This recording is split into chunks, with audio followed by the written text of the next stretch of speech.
नमस्कार, मैं हूं आलोक मेहता। एडिटर्स आई में आपका स्वागत है। हमारा अनुरोध है कि आप एडिटर्स आई देखें, लाइक करें, सब्सक्राइब करें, मित्रों को, ग्रुप्स को फॉरवर्ड करें और उनसे भी आग्रह करें कि वे भी सब्सक्राइब करें ताकि अधिकाधिक दर्शकों तक हमारी बात पहुंचे। हम उनके विचार, आपके विचार कमेंट्स के रूप में हमको मिलते रहें।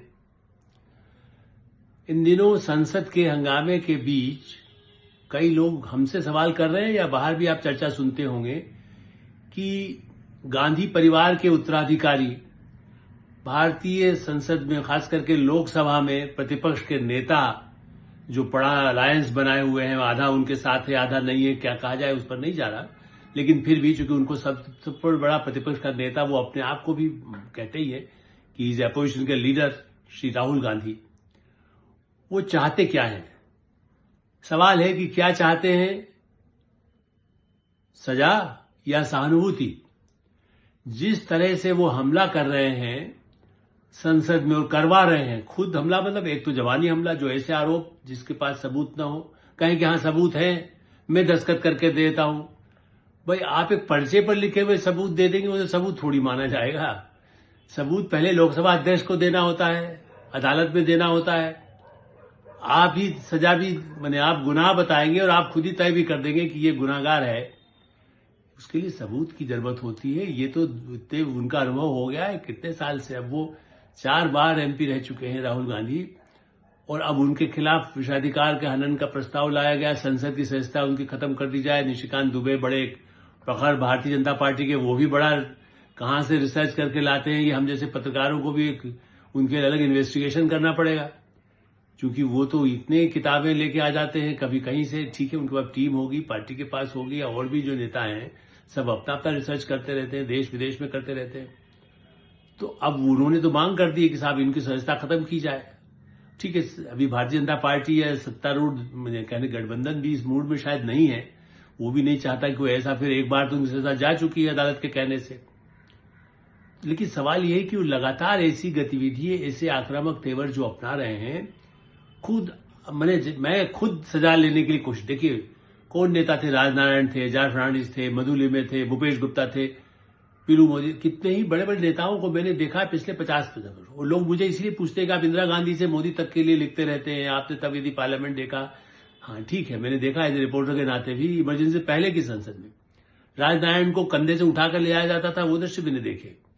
प्रतिपक्ष नेता थे लेकिन वो सदन के सामने जमीन पर जाके बैठते थे, स्पीकर के कमरे में, लोकसभा अध्यक्ष के कमरे में गाली देते हुए कांग्रेस के सांसद, और जहां पर वेणुगोपाल सेनापति या राहुल गांधी और आदरणीय बहन प्रियंका गांधी, राहुल जी की बहन और सांसद, वो खुद उनकी उपस्थिति में जो एब्यूजिव ढंग से लोकसभा अध्यक्ष के सीन, खुद किरण रिजिजू संसदीय कार्य मंत्री ने आज बाकायदा सोशल मीडिया में, ट्विटर पर डाल दिया और वीडियो दिखाई दे रहा है किसी को भी।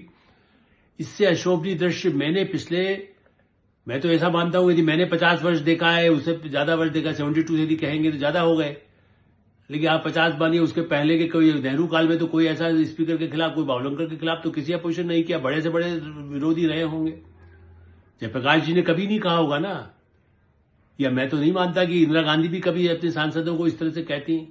राजीव गांधी कहते क्या इस तरह की बातें अपने सांसदों को कि आप जाके जो प्रधानमंत्री के कुर्सी के बाहर ऐसा करिए? इससे अब ये लोग सवाल ये स्वाभाविक होने लगा है कि क्या उनको सजा दी जाए, जैसे कहते हैं ना, मार दिया जाए कि सजा दी जाए, तो मार दिया जाए नहीं। बहुत सूट करता है भारतीय जनता पार्टी को, गठबंधन को, कि भाई राहुल गांधी सामने रहेंगे उतना ही अच्छा है, चूंकि उनके वोट कम होते जाते हैं। अपोजिशन में कोई बहुत स्ट्रांग दिखाई दे, देखिए उसमें लगता है कि तब तो बड़ा समस्या होगी, लेकिन अपोजिशन कमजोर हो तो सत्ता के लिए कोई फायदा है। यदि इसके पहले यदि कांग्रेस जब सत्ता में थी, उनके सामने प्रतिपक्ष के नेता उतने ही दिग्गज यदि नहीं हो, या उनका समर्थन जनता में उतना समर्थन न हो, खास करके दिग्गज नेता तब भी बहुत थे, जनता में उनका व्यापक समर्थन नहीं था, इसलिए कितने समय लगा उनके बाद भी सत्ता में आने के लिए।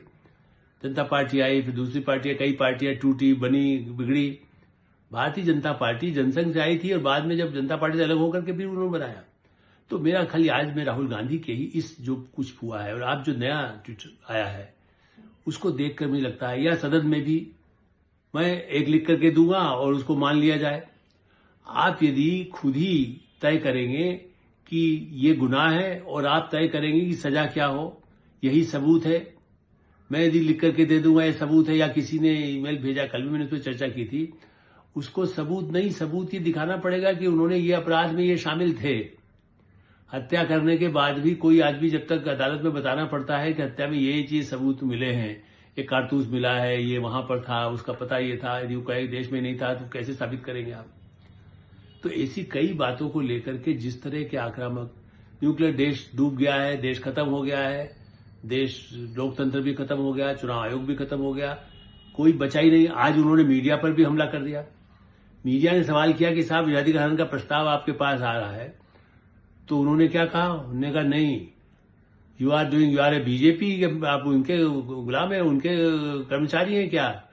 उनके नौकरी में है बीजेपी के जो आप सवाल कर रहे हैं? फिर थोड़ा सा और अपना सफाई देने के बाद फिर कहते हैं कि you are doing a disservice to the nation. आज नेशनल यूनियन ऑफ जर्नलिस्ट के रासबिहारी जो अध्यक्ष है, उन्होंने बाकायदा इस पर भी ट्वीट जारी किया उसको लेकर के कि भाई आप कैसे पत्रकारों की बेइज्जती कर रहे हैं। तो पत्रकार जो रिपोर्टिंग कर रहा है, हम सब रिपोर्टर भी रहे हैं ना। आप यदि जमीन के नेता कार्यकर्ता नहीं रहे, आप तो सीधे अध्यक्ष, उपाध्यक्ष, नेता, प्रतिपक्ष सब कुछ बन गए हैं। जनता में तो नहीं, आपको वोट दिला देती है पार्टी। डिससर्विस मीडिया कर रहा है, डिससर्विस स्पीकर कर रहे हैं, डिससर्विस प्रधानमंत्री कर रहे हैं, देश को बेच रहे हैं। और केवल एक ही है जो देश के देशभक्त, केवल कांग्रेस पार्टी और उनके नेता श्री राहुल गांधी हैं, बाकी सब बेकार है। भाई सदन में अखिलेश यादव ने भी सरकार की नीतियों को, कृषि के लिए और किसानों के लिए हितों की रक्षा की बात की, वो तो फायदा होता है। प्रतिपक्ष ऐसे मुद्दे उठाए जिससे अमेरिका पर दबाव डाला सके, रूस पर दबाव डाला सके, यूरोप पर दबाव डाला सके, पाकिस्तान पर दबाव डाल सके, मैं इससे सहमत हूं। मैंने इसीलिए कहा संसदीय परंपरा तो यही थी कि सत्ता पक्ष और प्रतिपक्ष मिलकर के अंतर्राष्ट्रीय जो लॉबीज है या ये कई शक्तियां हैं, उनको लगे कि ये भाई इनके यहां तो इस बात पे विरोध हो रहा है, इसलिए हमें भी झुकना पड़ेगा। नहीं देखिए सरकार मान रही है लेकिन हम ये नहीं मान रहे हैं। हम लोकतंत्र में तो असहमति को स्वीकार किया जाता है, स्ट्रेटेजी के तहत भी होता है। रिपब्लिकन डेमोक्रेटिक कई मामलों में अपने देश के हित होते तो एक हो जाते हैं।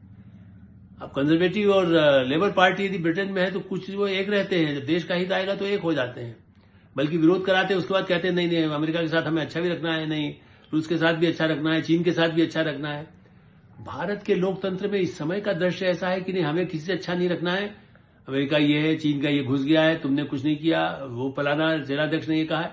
मतलब इतने गैर जिम्मेदाराना आरोप और अपराधियों के आरोपों को लेकर के भी आप कुछ भी जिस तरह से संसद में, और मुझे सबसे अधिक दुखद इसी बात पर है, लोकसभा के अध्यक्ष के यहाँ अनुशासनहीनता के साथ व्यवहार होना और वरिष्ठ नेता उनके साथ उनकी पार्टी के मौजूद होना, सदन में भी जिस तरह से अध्यक्ष प्रधानमंत्री की कुर्सी की तरफ जाना, लोकसभा के अध्यक्ष के आसन के सामने बैठ जाए धरना देकर के, वो दृश्य चूंकि राज्यसभा में भी जो बड़े सांसद होते थे तब भी हो जाता था, फिर उनको उठाया जाता था हाथ जोड़ करके या फिर जबरदस्ती उठा कर ले आया जाता था।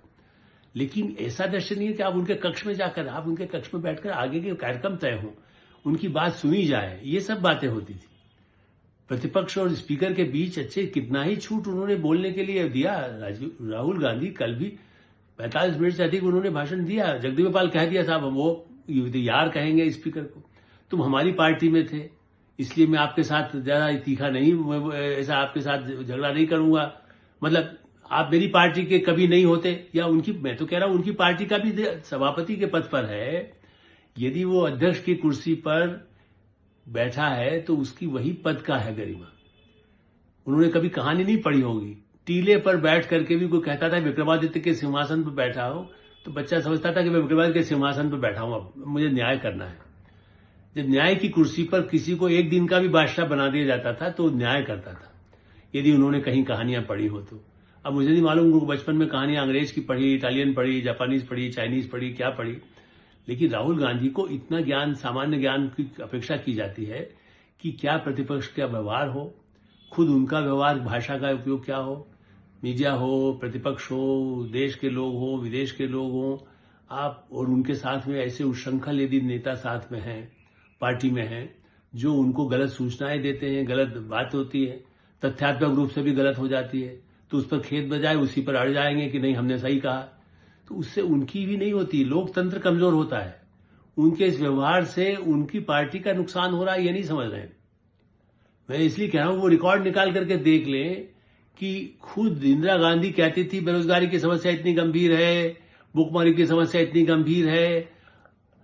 भाई आप उसको छोड़िए ना, जिस अमेरिकन डील पर जितना ज्यादा राहुल गांधी बोल रहे थे, यदि अमेरिका के से लाल, उन्होंने कभी सोचा नहीं होगा, वो पैदा पता नहीं उसके बाद ही हुए होंगे, जिस समय अमेरिका से भीख की तरह से लाल गेहूं आता था और राशन की दुकानों में रहता था, हम जैसे जो गांव में रहते थे, हम लेकर के आए हैं लाल गेहूं, वो भीख में मिलता था एक तरह से देश को। आज हम एक्सपोर्ट भी कर रहे हैं और उनसे कहते हैं खरीदने की हमारी क्षमता है, लाओ एग्रीकल्चर, तुम क्या ऐसा प्रोडक्ट है, हम उनमें नहीं करेंगे। आज तिलहन पर मना कर दिया, दालों पर नहीं, उन्होंने खुद अपना हटाते जा रहे हैं। तो क्या होगा, उस पर आप दबाव बनाएं। रूस के साथ नहीं, दुनिया भर से हम तेल खरीद सकते हैं, जरूरी रूस है। कौन सी रूस की ऐसी लॉबी है जिसके लिए हम कहें कि रूस से आप लीजिए? इतने ज्यादा समर्थक आप रूस के हैं तो फिर रूस की बात करिए। लेकिन भारत सरकार, रूस तो, पुतिन तो मोदी जी को इतना मान रहे हैं, भारत को मान रहे हैं। यहां तक कि चाइना भी, शी जिनपिंग ने कल परसों उनके मंत्री ने जारी किया वक्तव्य और कहा कि नहीं, भारत के साथ हम अब उनसे हट करके हम संबंध चाहते हैं। ऐसी स्थिति में प्रतिपक्ष दुश्मन का जो व्यवहार है, अपना ही देश में रहने वाले यदि दुश्मन का व्यवहार करेंगे, दुश्मन जैसा, तो फिर बाहरी दुश्मन की आवश्यकता क्या होगी? इस पर जरा विचार करें। HSI में ही विराम देते हैं। HSI देखते रहिए, लाइक करिए, सब्सक्राइब करिए, मित्रों को, ग्रुप्स को फॉरवर्ड करिए और आपकी कोई राय हो तो अवश्य अवगत कराएं। धन्यवाद, नमस्कार।